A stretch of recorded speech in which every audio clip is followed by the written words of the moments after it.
Hey everyone, my name is Royce, and I'm a second year MD PhD student at UPenn. So this past week I've been doing anesthesia. And before this week, I thought that anesthesia would be kind of a boring specialty. You know, you kind of just secure the airway, get the ball rolling, and once the operation is going on, you kind of just chill and play Candy Crush. But this week really subverted my expectations because I realized that anesthesiologists are not just playing Candy Crush.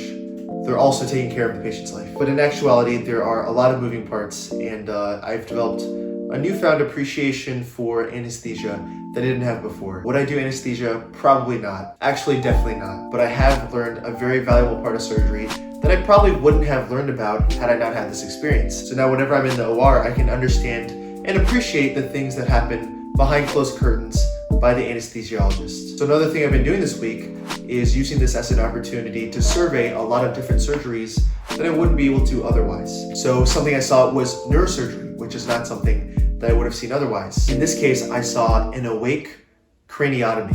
So basically the patient was awake and their cranium was being opened.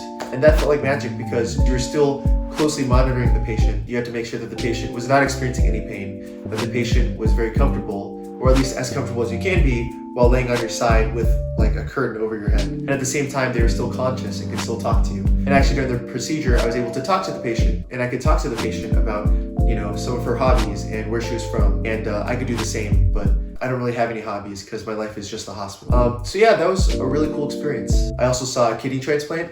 This was them putting the kidney into the patient. So I mean, like, a lot of the surgery was spent just preparing the kidney itself on ice.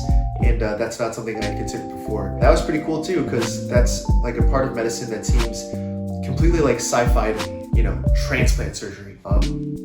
So I like that, actually. I like that a lot. Overall, even though I'm not interested in anesthesia, this has been a very insightful experience for me. So the next and last thing I want to talk about is how I've been able to adapt kind of a new lifestyle in the hospital that's been very different from my education up until this point. So I've been really enjoying being a clinician now because it's like, you're walking through the hospital and you have to go places to do things. I don't know if that makes sense. I would take these same routes through the hospital before, but I would just be going to class. And that just felt kind of useless to me, walking through the hospital, but ultimately I was just gonna go to like small group to do a problem set or something. But now I'm like walking to the OR to help like intubate a patient and like make sure that their vitals are stable during an operation. And the work itself is very fast paced. So whenever you're on work, you're really on, and whenever you're off work, you're really off. So when you go home, you can kind of just chill. And life hack here, you can really expand your free time if you just skip shelf studying in the afternoons. Highly recommend. So that's basically all I wanted to talk about in this video.